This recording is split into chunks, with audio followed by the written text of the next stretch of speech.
Well, it was in 1900 that one scientist predicted that in the 21st century, women would average over 6 feet tall and wear a size 11 shoe. Another scientist, Nikola Tesla, said that by the year 2000, we would no longer need to drink coffee. By now, we were supposed to have a flying car at every house, a pill that could cure every disease, be living around 150 years, and have colonies on the moon and even on Mars. Well, it's not easy to predict the future. Will the housing market keep going up? Will the stock market crash? Just how much will we end up paying for gas to put in our cars? No one knows. But still, people try their best to predict the future. Well, today we're starting a new series as we move into the Christmas season called Foretold. We're looking at predictions that did come true. And these aren't random predictions, but prophecies told centuries before the birth of Christ. See, prophecies build trust in God's will and God's word. And for the next 3 weeks, we want to build your trust in God to do exactly what he says he'll do and to always come through no matter what. Today starts in the Old Testament book of Genesis. Now, you might think it's odd to start in the book of Genesis when we're in a Christmas series and talking about the birth of Christ, but as we're going to see today, this prophecy fits in the birth of Jesus Christ that we read about in the New Testament.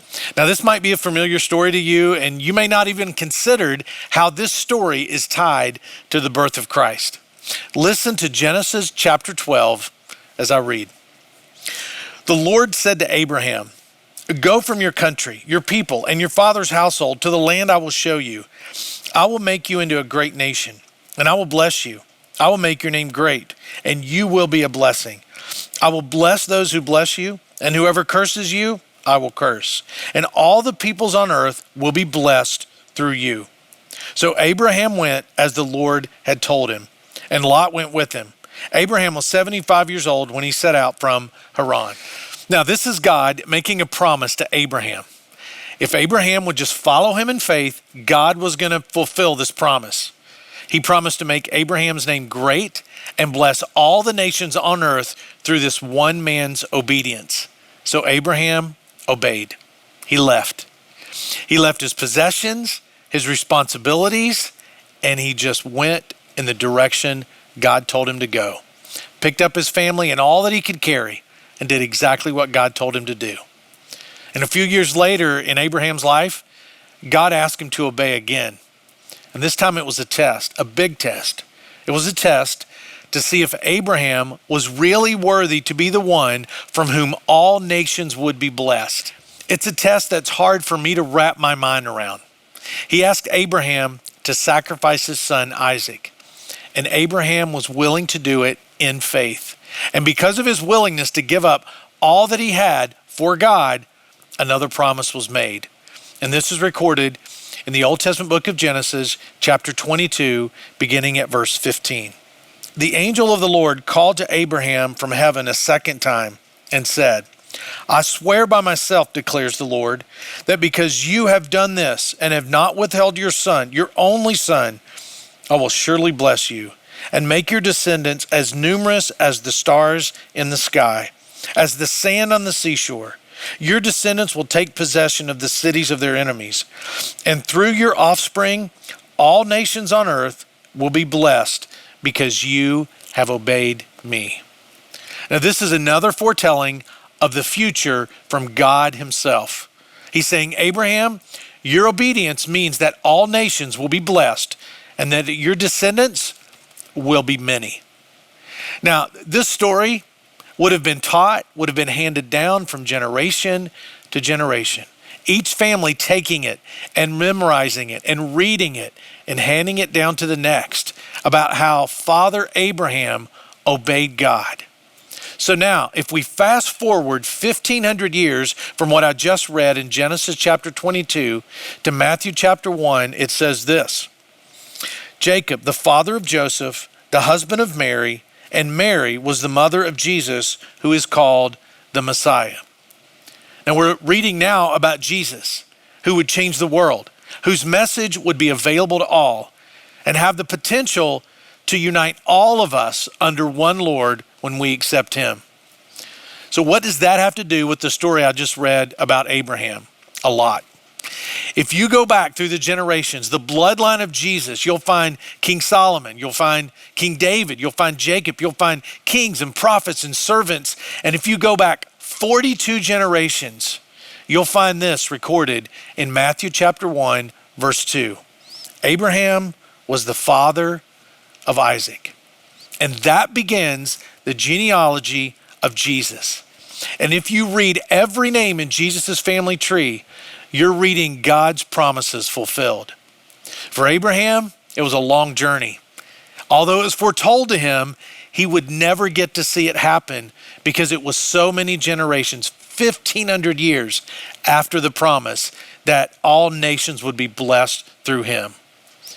He didn't get to see it happen, but yet God still fulfilled the promise to Abraham because he followed God by faith. His story of faith was so strong that here we are talking about him over 4,000 years later. And Hebrews chapter 11 talks about many people who also followed God by faith, and one of them is Abraham. See, he heard from God and he took a step and he obeyed. That same book of Hebrews gives us a really clear definition of what faith really is. It says this: now faith is confidence in what we hope for and assurance about what we do not see. This is what the ancients were commended for. See, Abraham never saw the outcome of his faith, but he was confident in God's promises. Jesus' birth proves that God's promises to Abraham were fulfilled. With the Christmas season upon us, maybe it's time for you to take a step toward God and place your faith in him. Because God promised Abraham, and then we read the genealogy of Jesus that takes us back all of those centuries till we get back to that day when Abraham said yes to following God and putting his faith in him. Now, faith can be hard for many. I understand that. Okay. If making decisions and taking steps based on faith is hard for you, maybe you're being influenced by an incorrect view of faith. I'm talking about the kind of faith we just read about in Hebrews 11 and the kind of faith Abraham had when he followed God into the unknown. Here's some worldviews of faith that are not biblical. There's circumstantial faith. Circumstantial faith is based on what's going on around me. If things are great and match up with my belief, then my faith is intact. But if things go wrong in my life, if temptations overtake us, or some random event sends our lives in another direction, well, there goes our faith. Circumstantial faith, faith that's based on what's going on around you, will eventually fail you. Then there's the earned faith. Earned faith says, if I work hard enough, pray hard enough, please God enough, I can convince him to move in my direction and do some things I'm asking him for. And he'll do good things for me. Earned faith, it'll wear you out if you've ever tried to live it. Then there's rational faith. Rational faith says, well, if it makes sense, then I'll do it in faith. But if it doesn't make sense, there's no way God would be asking me to do that. Rational faith will harden our hearts to the voice of God. See, biblical faith by nature is counterintuitive most of the time. Taking a big step without knowing the outcome, well, that can seem a bit irresponsible to those who don't understand biblical faith. Or maybe you read this story of Abraham and you find yourself thinking, I don't have enough faith. I just couldn't take that step. Look at the long journey he went on and all the things he had to endure. I just don't have that much faith. Well, if you're thinking that, write this down. Make it personal. Write it down like this. I don't need enough faith for every step, just the next step. See, you can't see the future, but you can see today. Go one step at a time. If you're confused about how to respond to what's going on in our world or at your school or at work, you don't have the ability to see the future and figure it all out and know what's going to happen, but you do have it in you to take one next step. And that next step of faith will get you ready for the next one and the next one. I mean, I'm thankful that I can't see the future. I'm thankful that God gave me just enough faith, and I had just enough faith to take the next step. This past fall, we dropped off daughter number 3 at college.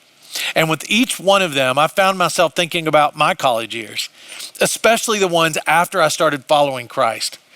Because even though I had become a follower of Jesus in school, I still didn't know what I wanted to do with my life. I didn't know what God wanted me to do with my life. I had zero ambition to be a pastor, but I wasn't quite sure exactly what God wanted me to do.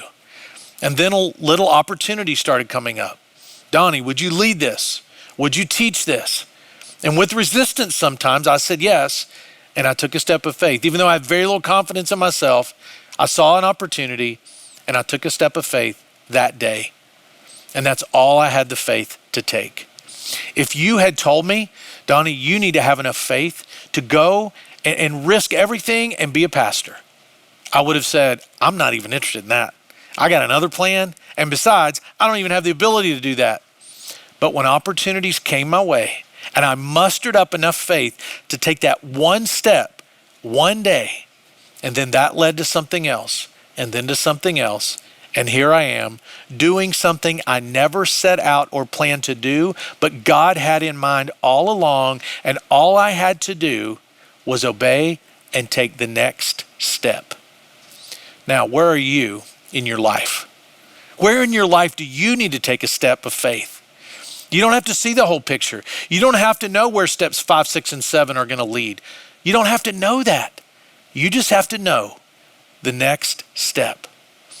You don't have to know what every day is going to hold or where every step is going to be and what it's going to look like. If you think you don't have enough faith for the journey that lies ahead, you're right, you don't. Neither did I, and neither did Abraham. But he had enough faith for that first step, and that's all you need.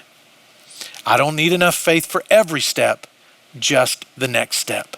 Memorize that and start to live it, and you will find yourself taking bigger steps of faith than you ever thought you could. So what's your next step? Well, for some of you watching, you've never surrendered your life to Jesus Christ. And I want to challenge you today to take that step. You may not know much about the Bible, or you don't know how your friends or your family will treat you if you say yes to Jesus, or how you'll stop the things in your life you know you need to stop. You don't have to know that today. You just need to have enough faith for now, for today, to take that first step and to surrender to Jesus. He will guide you through the rest. He will give you the faith when you need it to take the next step. Do you have a big decision in front of you? We all probably do. You need faith to get through any difficult time, but you only need enough faith for today to get through it, to trust God, to follow Christ. The blessing available to you through Christ that can be traced all the way back to this man Abraham, who lived 4,000 years ago, who had enough faith to make one decision on one day. For one step, you can have that faith. And if you're watching during a moderated time, let us know how we can pray for you. Or let us guide you through your decision to take a step of faith and follow Christ today. If you're watching on demand, just contact us and one of our pastors will get back with you, and we would love to guide you through your decision to follow Christ. And as you go about your day, as you face challenges, as you face setbacks and disappointments, keep reminding yourself, I don't need enough faith for every step, just the next one.